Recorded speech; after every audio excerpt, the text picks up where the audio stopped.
చూస్తున్నారు MF4 TV. హిందువులమే కానీ దళితులు చనిపోయినప్పుడు అందరిలాగా ఊరి మధ్యలో నుండి పోకూడదు. దగ్గర దారిన పొలాల వెంబడి పోదామంటే మా చేలల నుండి నడవడానికి కుదరదని కంచెవేశారు. ఇంతటి కుల వివక్షను 2025వ సంవత్సరం మార్చి నెలలో నెల్లూరు జిల్లా సీతారాంపురం మండలం కేంద్రం నుంచి అతి దగ్గర గ్రామమైన నారాయణమ్మపేట దళితుల దుస్థితి ఇది. నెల్లూరు జిల్లా సీతారాంపురం మండలం నారాయణంపేట అంబేద్కర్ నగర్ మాల కాలనీ. దీనికి సంబంధించి గత చాలా కాలంగా శ్మశానానికి సంబంధించిన దారి విషయమై ఎంతో పోరాటాలు చేస్తూ ఉన్నారు. మల్లవరపు చెన్నకేశవులు గారి ఆధ్వర్యంలో ప్రభుత్వానికి వినతి పత్రాలు ఇవ్వటం కానీ, ప్రజాప్రతినిధులను కలిసి మాట్లాడటం కానీ నిరంతరం ఆయన పోరాటం చేస్తూ ఉన్నారు. మరి మేము ఒక దళిత గిరిజన ఐక్యవేదిక, బహుజన టీచర్స్ అసోసియేషన్ నాయకులుగా ఈ గ్రామాన్ని సందర్శించి అలాగే శ్మశానానికి ఆ దారులను కూడా పరిశీలించాము. ఆ శ్మశానం స్థలాన్ని కూడా పరిశీలించడం జరిగింది. మరి ఈ గ్రామానికి ఎంతో కాలంగా కాలిబాట అనేది ఉండేది శ్మశానానికి. అయితే క్రమేణా అది చెట్లు గిట్లు మొలవటం ఆక్రమణలకు గురైంది. ప్రభుత్వాన్ని అనేక వినతులు సమర్పించిన తర్వాత ప్రభుత్వం వారు గ్రామాన్ని వచ్చి సర్వే చేసి శ్మశాన వాటిక సర్వే నెంబరు 70లో మొత్తం 96 సెంట్లు ఉంది. ఆ 96 సెంట్లోనూ 26 సెంట్లు మాల కమ్యూనిటీకి ఇవ్వటం జరిగింది. దాన్ని ఆనుకొని మిగతా బీసీలకు కూడా ఇవ్వటం జరిగింది.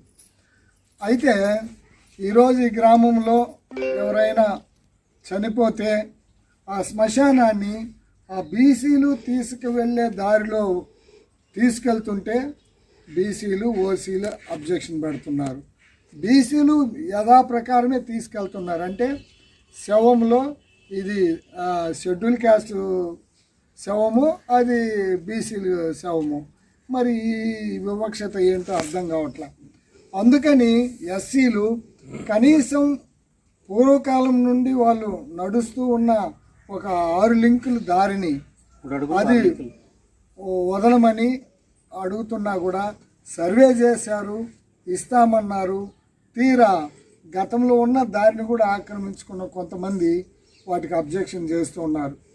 ఇక్కడ వివాదాస్పదంగా కాకూడదన్న ఉద్దేశంతో ఒకవైపు దారిని కల్పిస్తే ఊర్లోకి వచ్చే పరిస్థితి ఉండదు అని.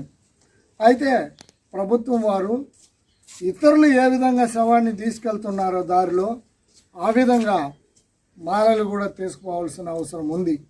దానికి పూర్తి బాధ్యత ప్రభుత్వం వహించాలి. ఎందుకంటే శ్మశానానికి దారి కలిగి ఉండటం అనేది రాజ్యాంగ హక్కు, అది ప్రాథమిక హక్కు. ఆ హక్కును కొంతమంది అడ్డుకుంటూ ఉంటే వారికి ఒత్తాసు పలకటం ప్రభుత్వ అధికారులకు సరైనది కాదు. ఇది సీరియస్గా తీసుకోవాలి. లా అండ్ ఆర్డర్ ప్రాబ్లం వచ్చినా కూడా ప్రభుత్వమే బాధ్యత వహించాలి. వెంటనే స్పందించి వచ్చి గ్రామాన్ని సందర్శించి శ్మశాన స్థలానికి దారిని వెంటనే సర్వే చేసి కేటాయించాలని ప్రభుత్వాన్ని డిమాండ్ చేస్తూ ఉన్నాం. నెల్లూరు జిల్లా సీతారాంపురం మండలం నారాయణంపేట ఈ 20 ఇళ్లుండే మాల కులస్తులకి శ్మశానం ప్రభుత్వం కేటాయించినప్పటికీ దారి లేకుండా దారికి అడ్డగించుకునేటటువంటి కుల వివక్ష ఈరోజు చూస్తున్నాము. నెల్లూరు నుంచి అన్న కలివల ఎలీషా కుమార్ అని వచ్చినాడు. బహుజన్ టీచర్స్ అసోసియేషన్ తరఫున నాకు చెప్పున్నారు. మరి 20 ఇళ్లకి గ్రామస్తులందరూ కూడా కేవలం అరెకరమైన మనకి శ్మశానం ఇచ్చినప్పటికీ ఇటు నడిచిపోతేనేమో ఒక 200 మీటర్లు, ఊరు చుట్టూ తిరుక్కొని పోతే 1.5 కిలోమీటరు. కానీ ఊరు చుట్టూ మాలోళ్ళ శవం అయితే రానియకుండా అడ్డుపడుతున్నారు. వీళ్ళైతే కర్రలు కూడా పట్టుకొని అడ్డుపడుతున్నారని చెప్పి గతంలో జరిగినాయి. పోలీసులు ఎంఆర్ఓలు వచ్చి కూడా శవాలను తరలించినటువంటి దాఖలాలు ఉన్నాయి. పోనీ దగ్గర రూటు పోదామంటే మా స్థలాల మీదకి మాలోళ్ళ శవం పోకూడదని చెప్పి ఇక్కడ ఉన్నటువంటి పెత్తందారి కులస్తులు అడ్డుకుంటున్నారని చెప్పి చాలా బాధేసింది. రాజ్యాంగ హక్కు ఈ శ్మశానానికి దారి కలిగి ఉండడం. వెంటనే ఎమ్మెల్యే గారు కాకల సురేష్ గారు స్పందించాలా, ఆర్డీఓ గారు, కలెక్టర్ గారు స్పందించాలా. మాలవారికి వివక్షత చూపుతూ ఇక్కడ ఉన్నటువంటి పొలం అడ్డుకట్ట వేసి అడ్డగిస్తున్నటువంటి వారిపైన చర్యలు తీసుకోవాలా. ఖచ్చితంగా 10 అడుగుల మేర, కేవలం 150 మీటర్లు 10 అడుగుల మేర దారి కేటాయిస్తే చనిపోయినప్పుడు వారు శ్మశానానికి పోయేదానికి ఆస్కారం ఉంటుంది. కాబట్టి ప్రభుత్వం వెంటనే స్పందించాలా, కేటాయించాలి మాల కులస్తులకు శ్మశానాలు, కేటాయించాలి మాల కులస్తులకు శ్మశాన దారి. జై భీమ్, జై భీమ్, జై భీమ్.